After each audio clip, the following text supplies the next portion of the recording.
daily devotional. What is your knee-jerk reaction when faced with evil? If you are attacked, what is your knee-jerk reaction? Do you retreat?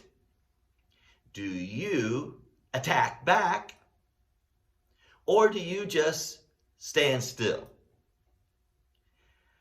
We need to know for certain that we are on God's side if and when we are attacked. Because if we are on God's side, we cannot fail. We will find ourselves victorious. But you must be on God's side to have that confidence. Abraham Lincoln, during the Civil War, was asked a question.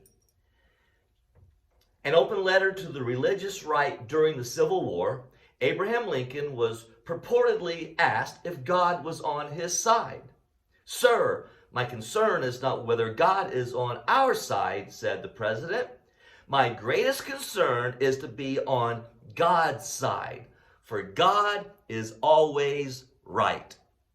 So if you know that you are on God's side, you will then know that in the battle, you are right. So what preparations do we make to be able to withstand the onslaught of the enemy when we know we're on God's side? Well, Ephesians chapter 6 gives us what's known as the armor of God. Verse 10, "Finally be strong in the Lord and in his mighty power. Put on the full armor of God so that you can take your stand against the devil's schemes. For our struggle is not against flesh and blood, but against the rulers, against the authorities, against the powers of this dark world, and against the spiritual forces of evil in the heavenly realms. Therefore, put on the full armor of God, so that when the day of evil comes, you may be able to stand your ground, and after you have done everything, to stand. Stand firm, then, with the belt of truth buckled around your waist, with the breastplate of righteousness in place, and with your feet fitted with the readiness that comes from the gospel of peace. In addition to all this, take up the shield of faith, which you can extinguish the flaming arrows of the evil one. Take the helmet of salvation and the sword of the Spirit, which is the word of God." 4 times we are told to take our stand. Not to retreat, but not to attack. When the onslaught of evil comes. When we know that we are on God's side. All of these pieces of the armor of God are to protect us.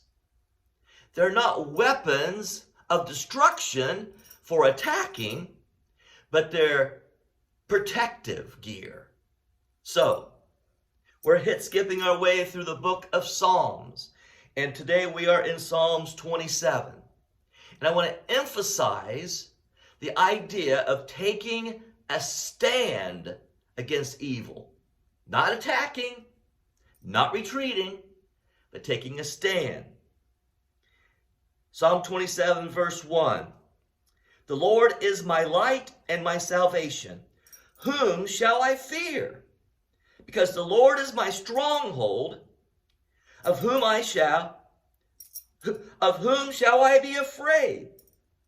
When evil men advance against me to devour my flesh, when my enemies and my foes attack me, they will stumble and fall. Though an army besiege me, my heart will not fear. Though war break out against me, even then will I be confident." And then in verse 14, it then says, "Wait for the Lord. Be strong and take heart, and wait for the Lord." Taking a stand in the armor of God knowing we are on God's side. We don't have to attack, and we surely don't want to retreat. We just take our stand and wait on the Lord. Folks, in the age we live in, more and more, our Christianity is going to be attacked. Don't retreat. Don't attack back. But take your stand in the armor of God. God bless you. Good day.